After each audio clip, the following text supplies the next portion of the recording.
Hi friends, నమస్తే.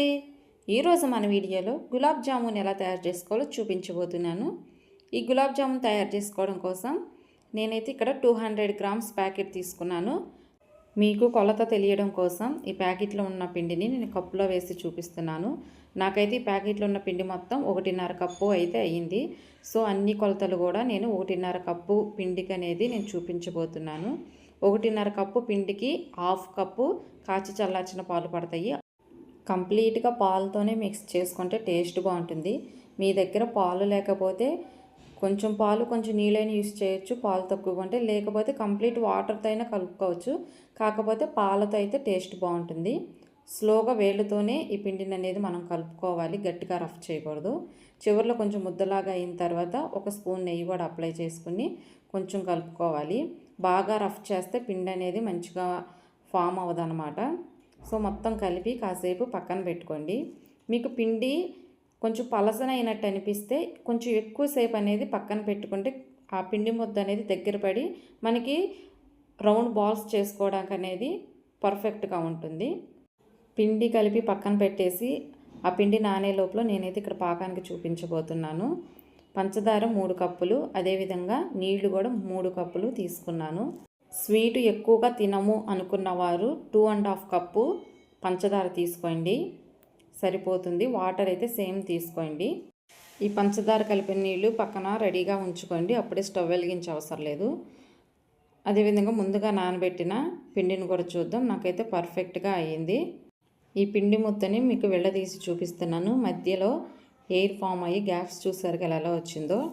మీరు మంచిగా మిక్స్ చేస్తేనే మీకు ఇలా ఫామ్ అవుతుంది. అదేవిధంగా గులాబ్ జామ్ అనేది పర్ఫెక్ట్గా రౌండ్ బాల్స్ వచ్చి రెడీ అవుతుంది. ఇలా చేసిన తర్వాత చేతులకి కొంచెం ఆయిల్ అప్లై చేసుకుని చిన్న చిన్న ముద్దలు తీసుకుంటూ ముందు 2 చేతుల మధ్యన ఉంచి ప్రెస్ చేసినట్టుగా రౌండ్ చేసి ఆ తర్వాత నార్మల్గా రౌండ్ చేయండి. మీకు పర్ఫెక్ట్గా రౌండ్ షేప్ అనేది వచ్చేస్తుంది. ఎక్కడ కూడా గ్యాప్ అనేది రాదు.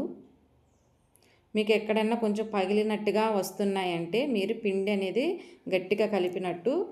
సో కొంచెం వాటర్ కానీ లేకపోతే కొంచెం పాలు కానీ వేసి ఇంకొకసారి కలుపుకోండి. మీకు అనేది ఈజీగా బాల్స్ అనేది రెడీ అవుతాయి. వీడియోలో చూపించిన విధంగా కొంచెం కొంచెం పిండి ముద్దను తీసుకుంటూ రౌండ్ షేప్లో చేసుకోండి.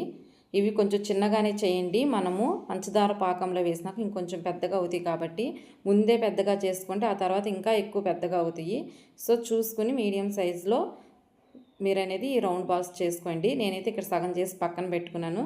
ఆ సగం డీప్ ఫ్రై చేసుకునే లోపల మిగిలిన పిండి ముద్దను కూడా నేను చిన్న చిన్న రౌండ్ బాల్స్గా చేసుకుంటాను. ఆయిల్ హీట్ అవుతుంది. అదేవిధంగా ఇంకో పక్కన నేను పంచదార పాకం కూడా రెడీ చేస్తున్నాను. ముందుగా కాసేపు పంచదార నీళ్ళల్లో నానింది కనుక త్వరగా నీళ్ళల్లో పంచదార అనేది మెల్ట్ అయిపోతుంది. ఆయిల్ హీట్ అయిన తర్వాత ముందుగా మనం రెడీ చేసి పెట్టుకున్న బాల్ని ఒక్కొక్కటి స్లోగా వేసుకొని ఫ్రై చేసుకోండి. ఎక్కువగా వేయొద్దు, కొంచెం ఖాళీగానే ఇవి ఫ్రై అవ్వాలి. ఫ్రీగా ఉండాలి, ఇరుకిరుకుగా ఉండకూడదు. స్టార్టింగ్ మనం ఆయిల్ హీట్ చేసేటప్పుడు కూడా మీడియం ఫ్లేమ్లో నుంచి హీట్ చేయాలి. ఆ తర్వాత కూడా మీడియం ఫ్లేమ్లోనే ఉంచి రౌండ్ బాల్స్ని మనం ఫ్రై చేసుకోవాలి. స్టవ్ ఫ్లేమ్ ఎప్పుడు లో టు మీడియం ఉండాలి, కానీ హై ఫ్లేమ్ అసలు ఉండకూడదు. మనం వేసుకున్న బాల్స్ వెంటనే కదిలించకూడదు. కొంచెం లైట్గా కలర్ చేంజ్ అవుతున్నాయి అన్నప్పుడు కలుపుకుంటే సరిపోతుంది.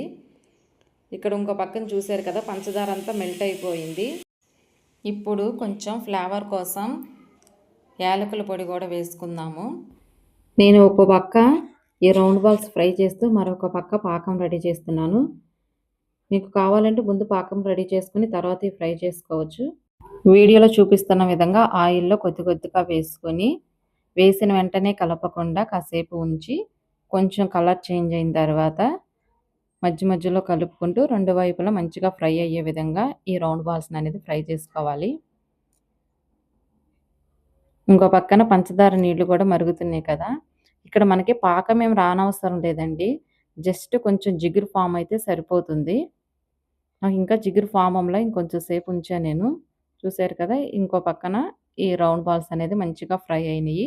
వాటిని పక్కకు తీసేసుకుని ఇంకొన్ని వేసుకుని నేను ఫ్రై చేసుకుంటూ ఉన్నాను. ఇలా ఒకసారి గరిటెతో కలుపుకొని చేత్తో టచ్ చేసి చూస్తే మనకి 2 వేళ్ళ మధ్యన అనేది కొంచెం అంటుకున్నట్టుగా అనిపిస్తే మనకి ఈ పంచదార పాకం అనేది రెడీ అయిపోయినట్టే.